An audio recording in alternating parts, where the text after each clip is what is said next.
Hollywood, Bollywood, ಖಾಲಿವುಡ್, Mollywood, ಸ್ಯಾಂಡಲ್ವುಡ್ನ cine ಜಗತ್ತಿನ ಸಿನಿಯಾನ ಕಾರ್ಯಕ್ರಮಕ್ಕೆ ಸ್ವಾಗತ. ನಾನು ನಂದಿನಿ ಸಾಗರ. ವಿಭಿನ್ನ ಶೀರ್ಷಿಕೆಯ ಛೂ ಮಂತರ್ ಏಪ್ರಿಲ್ 5ಕ್ಕೆ ತೆರೆ ಕಾಣ್ತಿದೆ. ಮಾರ್ಚ್ 22ಕ್ಕೆ IPL ಹೊತ್ನಲ್ಲೇ ಶರಣ್ ಅಭಿನಯದ ಬಹುನಿರೀಕ್ಷಿತ ಚಿತ್ರ ಅವತಾರ ಪುರುಷ್ 2 ರಿಲೀಸ್ ಆಗ್ತಾ ಇದೆ. ಅದರ ಬೆನ್ನಲ್ಲೇ ಶರಣ್ ಅಭಿನಯದ ಮತ್ತೊಂದು ಚಿತ್ರ ಛೂ ಮಂತರ್ ಕೂಡ ಬಿಡುಗಡೆಯಾಗ್ತಾ ಇದ್ದು, ಇದು ಡಬಲ್ ಖುಷಿ ನೀಡಿದೆ ಶರಣ್ ಅವರಿಗೆ. ಇಂಡಸ್ಟ್ರಿಯಲ್ಲಿ ಶೈನ್ ಆಗೋದು ಸುಲಭದ ಮಾತಲ್ಲ. ಇದಕ್ಕೆ ಉದಾಹರಣೆ ಶರಣ್.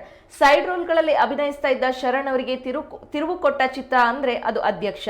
ಈಗ ಅವರು ಸ್ಟಾರ್ ಕಲಾವಿದ. ಅನೇಕ ಸಿನಿಮಾಗಳಲ್ಲಿ ನಟಿಸಿ ಜನರನ್ನ ರಂಜಿಸಿ ಮೆಚ್ಚುಗೆಗೆ ಪಾತ್ರರಾಗಿದ್ದಾರೆ. ಇವರು ನಟಿಸಿರೋ ಬಹುತೇಕ ಚಿತ್ರಗಳು comedy genre ಚಿತ್ರಗಳೇ.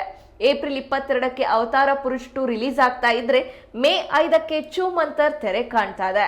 ಛೂ Mantar cinema horror ಚಿತ್ರವಾಗಿದ್ದು, ಈ ಹಿಂದೆ ಬಂದಿರುವ ಹಾರರ್ ಚಿತ್ರಗಳಿಗಿಂತಲೂ ಸ್ವಲ್ಪ ವಿಭಿನ್ನವಾಗಿದೆ. ಮೇಕಿಂಗ್ ನೋಡಿದಾಗ ಹಾಲಿವುಡ್ ಚಿತ್ರಗಳನ್ನ ನೋಡಿದ ಹಾಗೆ ಭಾಸವಾಗುತ್ತೆ. ಶರಣ್ ಅವರ ಪಾತ್ರ ಕೂಡ ಈ ಹಿಂದಿನ ಚಿತ್ರಗಳಿಗಿಂತ ಬೇರೆ ರೀತಿಯಲ್ಲೇ ಇದೆ. ಉಪಾಧ್ಯಕ್ಷನಾಗಿ ಯಶಸ್ಸು ಕಂಡಿರುವ ಚಿಕ್ಕಣ್ಣ ಕೂಡ ಈ ಚಿತ್ರದ ಪ್ರಮುಖ ಪಾತ್ರದಲ್ಲಿದ್ದಾರೆ. ಮತ್ತೊಮ್ಮೆ ಅಧ್ಯಕ್ಷ ಹಾಗೂ ಉಪಾಧ್ಯಕ್ಷರ ಸಮ್ಮಿಲನ ಈ ಚಿತ್ರದಲ್ಲಾಗಿದೆ. ಚಿತ್ರದ ಮತ್ತೊಂದು ಪ್ರಮುಖ ಅಂಶವಂದ್ರೆ 50 ನಿಮಿಷಗಳ VFX ಅನ್ನ ಸಂಯೋಜಿಸಿರೋದು. ಕರ್ವಾ ನವನೀತ್ ರಚಿಸಿ ನಿರ್ದೇಶಿಸಿರುವ ಹಾರರ್ ಕಾಮಿಡಿ ಕಥಾಹಂದರ ಹೊಂದಿರುವ ಈ ಚಿತ್ರದಲ್ಲಿ ಮೇಘನಾ ಗಾಂವ್ಕರ್, ಅದಿತಿ ಪ್ರಭುದೇವ, ಚಿಕ್ಕಣ್ಣ, ರಜನಿ ಭಾರದ್ವಾಜ್, ಪ್ರಭು ತೆರೆ ಹಂಚಿಕೊಂಡಿದ್ದಾರೆ. ತರುಣ್ ಸ್ಟುಡಿಯೋಸ್ ಬ್ಯಾನರ್ ನಡಿ ತರುಣ್ ಶಿವಪ್ಪ ಮತ್ತು ಅವರ ಪತ್ನಿ ಮಾನಸ ಈ ಸಿನಿಮಾಗೆ ಬಂಡವಾಳ ಹೂಡಿದ್ದಾರೆ. ಚಿತ್ರಕ್ಕೆ ಚಂದನ್ ಶೆಟ್ಟಿ ಅವರು ಸಂಗೀತ ನೀಡಿದ್ದು, ಚಿತ್ರದ ಟೈಟಲ್ ಟ್ರ್ಯಾಕ್ ಹಾಗೂ ಟೀಸರ್ ಈಗಾಗಲೇ ಪ್ರೇಕ್ಷಕರ ಕುತೂಹಲ ಹೆಚ್ಚಿಸಿದೆ. ಬಿಗ್ ಬಾಸ್ ಸ್ಪರ್ಧಿ ಕಿರುತೆರೆ ನಟ ಕರಣ್ ಕುಂದ್ರಾ ಅವರ ಕಾರು ಕಾಣೆಯಾಗಿದೆ. ಸಖತ್ತಾಗಿರುವ ಕಾರು ಕಳೆದುಕೊಂಡಿರುವ ಅವರು ನೋವಿನಲ್ಲಿದ್ದು, ಈ ಕುರಿತು ಒಂದು ಸೆಲ್ಫಿ ವಿಡಿಯೋವನ್ನ ಮಾಡಿಯೂ ಕೂಡ ಶೇರ್ ಮಾಡಿದ್ದಾರೆ. ಕರಣ್ ಕುಂದ್ರಾ ಹಿಂದಿಯ ಬಿಗ್ ಬಾಸ್ ಸೀಸನ್ 17ರ ಸ್ಪರ್ಧಿ. ಇವರಿಗೆ ಕಾರ್ ಕ್ರೇಜ್ ಜಾಸ್ತಿ. ಕುಂದ್ರಾ ಈ ಹಿಂದೆ ತನ್ನ ಕಾರುಗಳ ಕಲೆಕ್ಷನ್ ನಲ್ಲಿ ಹೊಸ ನೀಲಿ HM ಕಾಂಟೆಸವನ್ನ ಸೇರಿಸಿಕೊಳ್ಳುವ ಬಗ್ಗೆ ಮಾತನಾಡಿದ ನಂತರ ಈ ಸುದ್ದಿ ಬಂದಿದೆ. ನಟ ಈ ಕುರಿತು ಸೋಷಿಯಲ್ ಮೀಡಿಯಾದಲ್ಲಿ ತಮ್ಮ ನಿರಾಸೆಯನ್ನ ವ್ಯಕ್ತಪಡಿಸಿದ್ದಾರೆ. ತಮ್ಮ ಕಾರನ್ನ ಕದ್ದ ಬಗ್ಗೆ ವಿಡಿಯೋವನ್ನ ಹಂಚಿಕೊಂಡಿದ್ದಾರೆ. ಅವರ ಕಾಣೆಯಾದ ಕಾರು ಶೂನ್ಯ ಭದ್ರತಾ ವ್ಯವಸ್ಥೆಯನ್ನ ಹೊಂದಿದೆ ಅಂತ ಅವರು ಹೇಳಿದ್ದಾರೆ. ಜನಪ್ರಿಯ ಚಲನಚಿತ್ರ ಮತ್ತು ಕಿರುತೆರೆ ನಟ ಕರಣ್ ಕುಂದ್ರಾ ಅವರ ಅಭಿಮಾನಿಗಳು ತಮ್ಮ ನೆಚ್ಚಿನ ನಟನ ಹೊಸ ವಿಂಟೇಜ್ ಕಾರು ಕಳುವಾಗಿದೆ ಎಂಬ ಸುದ್ದಿಯಿಂದ ಬೇಸರಗೊಂಡಿದ್ದಾರೆ. ಈ ಬಗ್ಗೆ ಸ್ವತಃ ಕರಣ್ ತಮ್ಮ ಇನ್ಸ್ಟಾಗ್ರಾಮ್ ಸ್ಟೋರಿಯಲ್ಲಿ ವಿಡಿಯೋ ಪೋಸ್ಟ್ ಮಾಡುವ ಮೂಲಕ ಮಾಹಿತಿ ನೀಡಿದ್ದಾರೆ. ಈ ವಿಡಿಯೋದಲ್ಲಿ ಕರಣ್ ಹೇಳುತ್ತಿರುವಂತೆ ಅವರ ಸ್ನೇಹಿತರು ಯಾರಾದರೂ ಪ್ರಾಂಕ್ ಮಾಡಿದ್ರೆ ದಯವಿಟ್ಟು ಕಾರು ಹಿಂದಿರುಗಿಸಬೇಕಾಗಿ ಕೇಳಿದ್ದಾರೆ. ಈ ಕಾರನ್ನ ತಂದು 24 ಗಂಟೆ ಕೂಡ ಕಳೆದಿಲ್ಲ ಎಂದು ಕರಣ್ ಈ ವಿಡಿಯೋದಲ್ಲಿ ಹೇಳಿದ್ದಾರೆ. ಆ ಕಾರನ್ನ ಸರಿಯಾಗಿ ಓಡಿಸಿಯೂ ಇಲ್ಲ. ಈ ಸ್ಟೋರಿ ನೋಡಿದ ಕರಣ್ ಅಭಿಮಾನಿಗಳು ಅಚ್ಚರಿಕೊಂಡಿದ್ದಾರೆ. ನಟ ಕೇವಲ 19 ಗಂಟೆಗಳ ಹಿಂದೆ ತನ್ನ ಇನ್ಸ್ಟಾಗ್ರಾಮ್ ಖಾತೆಯಲ್ಲಿ ಈ ಕಾರಿನ ಚಿತ್ರಗಳನ್ನ ಪೋಸ್ಟ್ ಮಾಡಿದ್ರು. ವಿಡಿಯೋಗಳನ್ನ ಸಹ ಪೋಸ್ಟ್ ಮಾಡಿದ್ದಾರೆ. ಈ ಕಾರನ್ನ ಖರೀದಿಸಿದ ನಂತರ ಅವರು ತುಂಬಾ ಸಂತೋಷದಿಂದ ಕಾಣ್ತಿದ್ರು. ಕಾರಿನೊಂದಿಗೆ ಚಿತ್ರಗಳನ್ನ ಪೋಸ್ಟ್ ಮಾಡಿದ ಅವರು, ಈ ಸುಂದರಿಯನ್ನ ಮುನ್ನಾರ್ನಲ್ಲಿ ಭೇಟಿಯಾದೆ, ತಕ್ಷಣ ಪ್ರೀತಿಯಲ್ಲಿ ಬಿದ್ದೆವು. ನಾನು ಅದನ್ನ ನನ್ನ ಗ್ಯಾರೇಜ್ಗೆ ತರಬೇಕಾಯ್ತು, ಅಂತೂ ತಂದೆ ಬಿಟ್ಟೆ ಎಂದು ಬರೆದಿದ್ರು. ಅಭಿಮಾನಿಗಳು ನಟನನ್ನ ಅವರ ಹೊಸ ಕಾರಿಗೆ ಅಭಿನಂದಿಸಿದ್ರು. ಈ ನಡುವೆ ಕಾರು ಕಳ್ಳತನವಾಗಿರುವ ಸುದ್ದಿ ಕೇಳಿ ಎಲ್ಲರೂ ಬೆಚ್ಚಿಬಿದ್ದಿದ್ದಾರೆ. ಕರಣ್ ಅವರ ವಿಡಿಯೋ ಸಾಮಾಜಿಕ ಜಾಲತಾಣದಲ್ಲಿ ಈಗ ವೈರಲ್ ಆಗಿದೆ. ಹೀಗಿರುವಾಗ ಕರಣ್ ಕಾರು ವಾಪಸ್ ಪಡೆದಿದ್ದಾರೋ ಇಲ್ಲವೋ ಎಂಬುದು ಮುಂದಿನ ದಿನಗಳಲ್ಲಿ ತಿಳಿಯಲಿದೆ. ಕರಣ್ ಅವರ ಅಭಿಮಾನಿಗಳು ಅವರ ಲೇಟೆಸ್ಟ್ ವಿಡಿಯೋಗೆ ಕಮೆಂಟ್ ಮಾಡಿ ನಿಮ್ಮ ಕಾರು ಬೇಗನೆ ಸಿಗುವಂತಾಗ್ಲಿ ಎಂದಿದ್ದಾರೆ. ಇನ್ನು ಕೆಲವರು ಕಂಪ್ಲೇಂಟ್ ಕೊಡುವಂತೆ ಸಲಹೆ ಕೊಟ್ಟಿದ್ದಾರೆ. ಬಿಗ್ ಬಾಸ್ ಮನೆಯಿಂದ ಹೊರಬಂದ ನಂತರ ಸ್ಪರ್ಧಿಗಳು, ವಿನ್ನರ್ಗಳು ಸಿನಿಮಾ ಮಾಡೋದು ಕಾಮನ್. ಬಿಗ್ ಬಾಸ್ ಶೋ ಅವರಿಗೆ ಹೊಸ ಅವಕಾಶಗಳ ಬಾಗಿಲು ತೆರೆಯುತ್ತೆ. ಇದು ನಿವೇದಿತಾ ಗೌಡ, ಸಾನ್ಯಾ ಅಯ್ಯರ್ ಸೇರಿದಂತೆ ಹಲವಾರು ಸ್ಪರ್ಧಿಗಳ ವಿಚಾರದಲ್ಲಿ ನಿಜವಾಗಿದೆ. ಇದೀಗ ಬಿಗ್ ಬಾಸ್ ಸೀಸನ್ 10ರ ವಿನ್ನರ್ ಕಾರ್ತಿಕ್ ಮಹೇಶ್ ಅವರು ಬಿಗ್ ಬಾಸ್ ನಂತರ ದೊಡ್ಡ ಪ್ರಾಜೆಕ್ಟ್ ಒಂದನ್ನ ಪಡೆದುಕೊಂಡಿದ್ದಾರೆ. ಹೈ ಬಜೆಟ್ ಚಿತ್ರದಲ್ಲಿ ನಾಯಕನಾಗಿ ನಟಿಸುವ ಅವಕಾಶ ಬಿಗ್ ಬಾಸ್ ವಿನ್ನರ್ ಕಾರ್ತಿಕ್ ಮಹೇಶ್ಗೆ ಒಲಿದು ಬಂದಿದೆ. ಕನ್ನಡದ ಬಿಗ್ ಪ್ರಾಜೆಕ್ಟ್ಗೆ ಕಾರ್ತಿಕ್ ಮಹೇಶ್ ನಾಯಕನಾಗಿ ಆಯ್ಕೆಯಾಗಿದ್ದು, ಈ ಸುದ್ದಿ ಈಗ ಎಲ್ಲೆಡೆ ವೈರಲ್ ಆಗಿದೆ. ಬಿಗ್ ಬಾಸ್ ಮನೆಗೆ ಹೋದ್ರೆ ಹೊರಗೆ ಬರುವಾಗ ಅವಕಾಶದ ಬಾಗಿಲು ತೆರೆಯೋದು ಖಚಿತ ಅನ್ನೋದು ಕೂಡ ರಿವೀಲ್ ಆಗಿದೆ. ದಿನೇಶ್ ಬಾಬು ನಿರ್ದೇಶನದ ಚಿತ್ರದಲ್ಲಿ ಕಾರ್ತಿಕ್ ನಟಿಸಲಿದ್ದಾರೆ.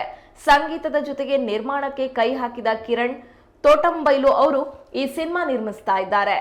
ಬೆಂಗಳೂರು ಕುರಿತ ಪೌರಾಣಿಕ ಸಿನಿಮಾ ಸದ್ದಿಲ್ಲದೆ ಶುರುವಾಗಿದೆ. ಈಗಾಗಲೇ ಸ್ಕ್ರಿಪ್ಟ್ ಪೂಜೆ ಮಾಡಿರುವ ಚಿತ್ರತಂಡ ಅತಿ ಶೀಘ್ರದಲ್ಲೇ ಮುಹೂರ್ತ ಮುಗಿಸಿ ಶೂಟಿಂಗ್ ಶುರು ಮಾಡಲು ಪ್ಲಾನ್ ಹಾಕೊಂಡಿದೆ. ಈ ವಿಷಯ ತಿಳಿತಾ ಇದ್ದಂತೆ ಕಾರ್ತಿಕ್ ಮಹೇಶ್ ಅವರ ಫ್ಯಾನ್ಸ್ ಫುಲ್ ಖುಷಿಯಾಗಿದ್ದಾರೆ. ನಟನಿಗೆ ಆಲ್ ದ ಬೆಸ್ಟ್ ಹೇಳಿದ್ದಾರೆ. ಒಳ್ಳೆ ಸಿನಿಮಾ ಮಾಡಬೇಕು ಅಂತ ಆಸೆ ಇದೆ. ಒಳ್ಳೆ ಸ್ಕ್ರಿಪ್ಟ್ ಅನ್ನೇ ನೋಡ್ತಾ ಇದ್ದೇನೆ. ಇದರ ಮಧ್ಯೆ ಅಮ್ಮನ ಕನಸಿನ ಮನೆಯ ಕಟ್ಟಿಸೋ ಯೋಚನೆ ಕೂಡ ಇದೆ. ಸೈಟ್ ಮಾಡಬೇಕಾ ಇಲ್ಲ ಅಪಾರ್ಟ್ಮೆಂಟ್ ಮಾಡೋದು ಸರಿನಾ ಅನ್ನೋದಕ್ಕೆ ಇನ್ನೂ ಕ್ಲಾರಿಟಿ ಸಿಕ್ಕಿಲ್ಲ. ಗೊತ್ತಿರೋರಿಗೆ ನೋಡಲು ಹೇಳಿದ್ದೇನೆ ಅಂತಲೇ ಕಾರ್ತಿಕ್ ಮಹೇಶ್ ಹೇಳಿದ್ದಾರೆ. ಮದುವೆ ಕುರಿತು ಮಾತನಾಡಿದಂತಹ ಕಾರ್ತಿಕ್, ಸದ್ಯಕ್ಕೆ ಮದುವೆ ಆಗೋ ಪ್ಲಾನ್ ಏನೂ ಇಲ್ಲ, ಇನ್ನು ಸಾಕಷ್ಟು ಕೆಲಸ ಮಾಡಬೇಕಿದೆ, ಒಳ್ಳೆ ಸಿನಿಮಾಗಳನ್ನ ಮಾಡಬೇಕಿದೆ ಅಂತಲೇ ಹೇಳ್ಕೊಂಡಿದ್ದಾರೆ. ಚಂದನವನದ ಚಂದದ ಜೋಡಿ ಡಾರ್ಲಿಂಗ್ ಕೃಷ್ಣ ಮಿಲನ ನಾಗರಾಜ್. ಲವ್ ಮಾಕ್ಟೇಲ್ ಚಿತ್ರದ ಮೂಲಕ ಪ್ರೀತಿ ಅಂದ್ರೆ ಹೇಗಿರಬೇಕು ಅನ್ನೋದನ್ನ ಈ ಜೋಡಿ ಯುವ ಪ್ರೇಮಿಗಳಿಗೆ ತೋರಿಸಿಕೊಟ್ಟಿದೆ. ಈ ಜೋಡಿ ಶಿವರಾತ್ರಿಯಂದು ತಾವು ಪೋಷಕರಾಗ್ತಾ ಇರುವ ಕುರಿತಾಗಿ ಸೋಷಿಯಲ್ ಮೀಡಿಯಾ ಮುಖಾಂತರ ಸಿಹಿ ಸುದ್ದಿ ನೀಡಿದ್ದಾರೆ. ಸ್ಯಾಂಡಲ್ವುಡ್ ಜೋಡಿ ತಮ್ಮ ಜೀವನದ ಸಿಹಿ ಸುದ್ದಿಯನ್ನ ಶಿವರಾತ್ರಿ ಹಬ್ಬದ ದಿನ ಅಭಿಮಾನಿಗಳಿಗೆ ಬಹಿರಂಗಪಡಿಸಿದ್ದಾರೆ. ನಟಿ ಮಿಲನ ನಾಗರಾಜ್ ಹಾಗೂ ನಟ ಡಾರ್ಲಿಂಗ್ ಕೃಷ್ಣ 2024 ಸೆಪ್ಟೆಂಬರ್ನಲ್ಲಿ ತಮ್ಮ ಜೀವನದಲ್ಲಿ ಪುಟ್ಟ ಕಂದನ ಆಗಮನವಾಗಲಿದೆ ಎಂದು ಇನ್ಸ್ಟಾಗ್ರಾಂ ಮೂಲಕ ಬಹಿರಂಗಪಡಿಸಿದ್ದಾರೆ. ಮಗುವಿನ ಶರ್ಟ್ ಫೋಟೋನ ಹಂಚಿಕೊಂಡು ಕ್ರಿಸ್ಮಿ ಎಂದು ಬರೆದು ಹಾರ್ಟ್ ಮಾರ್ಕ್ ಹಾಕಿ ಸೆಪ್ಟೆಂಬರ್ 2024 ಎಂದು ಬರೆದಿದ್ದಾರೆ. ಹಲವು ವರ್ಷಗಳಿಂದ ಪರಸ್ಪರ ಪ್ರೀತಿಸ್ತಾ ಇದ್ದ ಈ ಜೋಡಿ 2021 ಫೆಬ್ರವರಿ 14ರಂದು ಮದುವೆ ಆದ್ರು. ಈಗ 3 ವರ್ಷಗಳ ಬಳಿಕ ಈ ದಂಪತಿ ಸಿಹಿ ಸುದ್ದಿ ನೀಡಿದ್ದಾರೆ. ಮಿಲನ ನಾಗರಾಜ್ ಹಾಗೂ ಕೃಷ್ಣ ಹಲವು ವರ್ಷಗಳಿಂದ ಚಿತ್ರರಂಗದಲ್ಲಿ ಸಕ್ರಿಯರಾಗಿದ್ದಾರೆ. ಇಬ್ಬರು ಕೆಲವು ಚಿತ್ರಗಳಲ್ಲಿ ಒಟ್ಟಾಗಿ ನಟಿಸಿದ್ದು, ಇವರೇ ನಿರ್ದೇಶಿಸಿ ನಿರ್ಮಾಣ ಮಾಡಿ ನಟಿಸಿದ ಲವ್ ಮಾಕ್ಟೇಲ್ ಜನಪ್ರಿಯ ಚಿತ್ರವಾಗಿದೆ. ಇತ್ತೀಚೆಗೆ ಬಾಲಿವುಡ್ನ ಖ್ಯಾತ ಜೋಡಿ ರಣವೀರ್ ಸಿಂಗ್ ಹಾಗೂ ದೀಪಿಕಾ ಪಡುಕೋಣೆ ತಮ್ಮ ಬಾಳಿನಲ್ಲಿ ಸೆಪ್ಟೆಂಬರ್ ತಿಂಗಳಲ್ಲಿ ಮಗುವಿನ ಆಗಮನವಾಗಲಿದೆ ಅಂತ ಕೂಡ ಅವರು ಕೂಡ ಸಿಹಿ ಸುದ್ದಿಯನ್ನ ಹಂಚಿಕೊಂಡಿದ್ರು. ಫೆಬ್ರವರಿ 29ರಂದು 15ನೇ ಬೆಂಗಳೂರು ಅಂತಾರಾಷ್ಟ್ರೀಯ ಚಲನಚಿತ್ರೋತ್ಸವದ ಆವೃತ್ತಿಗೆ ಮುಖ್ಯಮಂತ್ರಿ ಸಿದ್ದರಾಮಯ್ಯ ಅವರು ವಿಧಾನಸೌಧದ ಮುಂಭಾಗ ವಿದ್ಯುಕ್ತ ಚಾಲನೆ ನೀಡಿದರು. ಡಾಲಿ ಧನಂಜಯ್ ಈ ಬಾರಿಯ ಚಿತ್ರೋತ್ಸವದ ರಾಯಭಾರಿಯಾಗಿದ್ದು ವಿಶೇಷವಾಗಿತ್ತು. ಈ ಬಾರಿಯ ಬೆಂಗಳೂರು ಅಂತಾರಾಷ್ಟ್ರೀಯ ಚಲನಚಿತ್ರೋತ್ಸವಕ್ಕೆ ತೆರೆ ಬಿದ್ದಿದೆ. ಜಗತ್ತಿನಾದ್ಯಂತ ವಿವಿಧ ದೇಶಗಳ ಪ್ರದರ್ಶನದಲ್ಲಿ ವಿವಿಧ ಭಾಗಗಳಲ್ಲಿ ಸ್ಪರ್ಧಿಸಿದ ಸಿನಿಮಾಗಳಿಗೆ ಪ್ರಶಸ್ತಿ ನೀಡಲಾಗಿದೆ. ಅಂತಾರಾಷ್ಟ್ರೀಯ ಖ್ಯಾತಿಯ ಹಿರಿಯ ನಿರ್ದೇಶಕ MS ಸತ್ಯು ಅವರಿಗೆ ಜೀವಮಾನ ಸಾಧನೆ ಪ್ರಶಸ್ತಿ ನೀಡಿ ಗೌರವಿಸಲಾಗಿದೆ. ಕನ್ನಡ ಚಲನಚಿತ್ರ ಸ್ಪರ್ಧೆ, ಭಾರತೀಯ ಚಲನಚಿತ್ರ ಸ್ಪರ್ಧೆ, ಏಷ್ಯನ್ ಚಲನಚಿತ್ರ ಸ್ಪರ್ಧೆ ಮುಂತಾದ ವಿಭಾಗಗಳಲ್ಲಿ ಹಲವು ಸಿನಿಮಾಗಳು ಪ್ರಶಸ್ತಿ ಪಡೆದಿವೆ.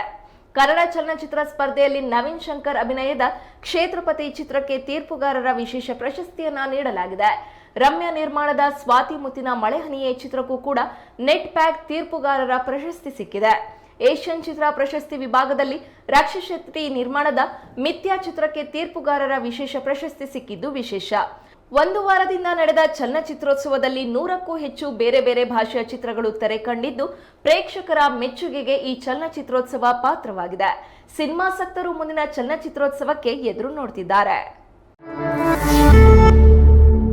ಹಿಂದಿ ಕಿರುತೆರೆಯಲ್ಲಿ ಸಾಕಷ್ಟು ಮಿಂಚಿ ಹೆಸರು ಮಾಡಿರುವ ಡಾಲಿ ಸೋಹಿ ಹಾಗೂ ಅಮನ್ದೀಪ್ ಸೋಹಿ ಅನಾರೋಗ್ಯದಿಂದ ಕೆಲವೇ ಗಂಟೆಗಳ ಅಂತರದಲ್ಲಿ ಕೊನೆಯುಸಿರೆಳೆದಿರುವ ನೋವಿನ ಘಟನೆ ನಡೆದಿದೆ.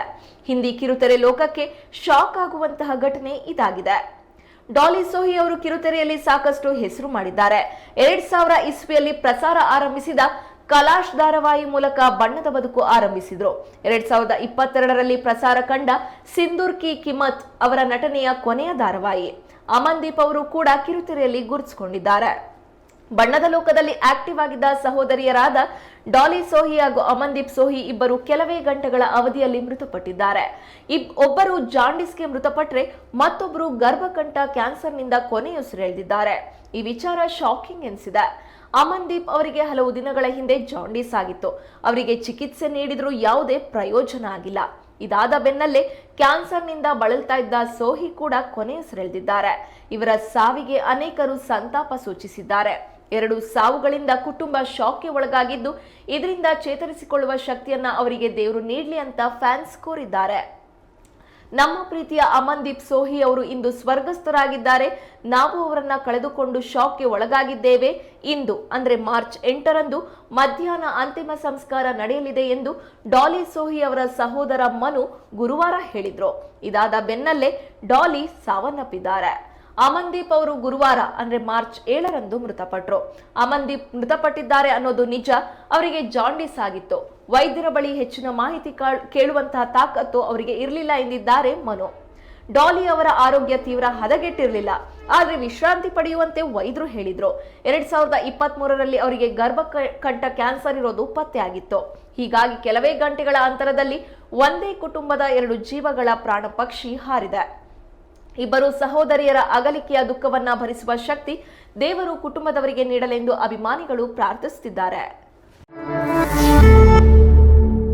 ಪ್ರಭಾಸ್ ನಟನೆಯ ಕಲ್ಕಿ 2898 AD ಸಿನಿಮಾ ರಿಲೀಸ್ಗೆ ಬಾಕಿ ಉಳಿದಿರೋದು ಇನ್ನು 2 ತಿಂಗಳು ಮಾತ್ರ. ಮೇ 9ರಂದು ಈ ಸಿನಿಮಾ ವಿಶ್ವದಾದ್ಯಂತ ರಿಲೀಸ್ ಆಗಲಿದೆ. ನಾಗ್ ಅಶ್ವಿನ್ ನಿರ್ದೇಶನ ಇರುವ ಈ ಸಿನಿಮಾ ಸಾವಿರಾರು ವರ್ಷಗಳ ಕಥೆಯನ್ನ ಹೊಂದಿದೆ ಅಂತ ಹೇಳಲಾಗ್ತಿದೆ. ಸದ್ಯ ಚಿತ್ರತಂಡ ಇಟಲಿಯಲ್ಲಿ ಹಾಡಿನ ಶೂಟಿಂಗ್ ನಲ್ಲಿ ಭಾಗಿಯಾಗಿದೆ. ಯುರೋಪ್ ರಾಷ್ಟ್ರಗಳಲ್ಲಿ ಸದಾ ಚಳಿ ಇರುತ್ತೆ. ಅದೇ ರೀತಿ ಯುರೋಪ್ನ ಒಂದು ರಾಷ್ಟ್ರವಾಗಿರುವ ಇಟಲಿಯಲ್ಲಿ ಸದ್ಯ 4 ಡಿಗ್ರಿ ಇದೆ. ಈ ಕಾರಣದಿಂದಲೇ ಪ್ರಭಾಸ್ ಹಾಗೂ ದಿಶಾ ಇಬ್ಬರು ಸ್ವೆಟರ್ ಹೊದ್ದು ನಿಂತಿದ್ದಾರೆ. ಅವರು ಈ ಚಳಿಗೆ ನಡುಗಿದ್ದಾರೆ. ಸಮುದ್ರ ತೀರದಲ್ಲಿ ಸಿನಿಮಾದ ಶೂಟಿಂಗ್ ನಡೀತಾ ಇದೆ ಎನ್ನಲಾಗಿದೆ. ಸದ್ಯ ಪ್ರಭಾಸ್ ಹಾಗೂ ದಿಶಾ ಒಟ್ಟಿಗೆ ನಿಂತಿರುವ ಫೋಟೋ ಗಮನ ಸೆಳೀತಾ ಇದೆ. ಕಲ್ಕಿ 2898 AD ಚಿತ್ರದಲ್ಲಿ ದೀಪಿಕಾ ಪಡುಕೋಣೆ ಕೂಡ ನಟಿಸಿದ್ದಾರೆ. ಅವರು ಪ್ರೆಗ್ನೆಂಟ್ ಎಂಬ ವಿಚಾರ ಇತ್ತೀಚೆಗೆ ರಿವೀಲ್ ಆಗಿದ್ದು, ಅವರು ತಮ್ಮ ಭಾಗದ ಶೂಟಿಂಗ್ ನ ಪೂರ್ಣಗೊಳಿಸಿದ್ದಾರೆ ಎನ್ನಲಾಗಿದೆ. ಸದ್ಯ ಒಂದು ಸಾಂಗ್ ಶೂಟ್ ಮಾತ್ರ ಬಾಕಿ ಇದ್ದು, ಆ ಬಳಿಕ ಸಿನಿಮಾ ತಂಡ ಪ್ರಚಾರದಲ್ಲಿ ಬ್ಯುಸಿಯಾಗಲಿದೆ ಎಂದು ಹೇಳಲಾಗ್ತಿದೆ. ಈ ವಿಚಾರ ಕೇಳಿ ಫ್ಯಾನ್ಸ್ ಖುಷಿಯಾಗಿದ್ದಾರೆ. ಕಲ್ಕಿ 2898 AD ಹೊಸ ಪ್ರಯೋಗ ಎಂದು ನಾಗ್ ಅಶ್ವಿನ್ ಅವರು ಹೇಳಿದ್ರು. ಈ ಚಿತ್ರದ ಬಗ್ಗೆ ಅವರಿಗೆ ದೊಡ್ಡ ಮಟ್ಟದ ನಿರೀಕ್ಷೆ ಇದೆ. ಮಹಾಭಾರತದ ಕೃಷ್ಣನ ಪಾತ್ರದಿಂದ ಆರಂಭ ಆಗಿ ಕಲ್ಕಿವರೆಗೆ ಸಿನಿಮಾದ ಕತೆ ಸಾಗಲಿದೆ ಎಂದು ಅವರು ಹೇಳಿದ್ರು. ಈ ಮೂಲಕ 6000 ವರ್ಷಗಳ ಕತೆ ಸಿನಿಮಾದಲ್ಲಿ ಇರಲಿದೆ. ಇದಿಷ್ಟು ಇಂದಿನ ಸಿನಿ ಜಗತ್ತಿನ ಸಿನಿಯಾನ. ನಾಳೆ ಮತ್ತಷ್ಟು ಅಪ್ಡೇಟ್ನೊಂದಿಗೆ ನಿಮ್ಮ ಮುಂದೆ ಬರ್ತೀವಿ. ಅಲ್ಲಿವರೆಗೂ ನೋಡ್ತಾ ಇರಿ ಕನ್ನಡ ಮೀಡಿಯಂ 24x7.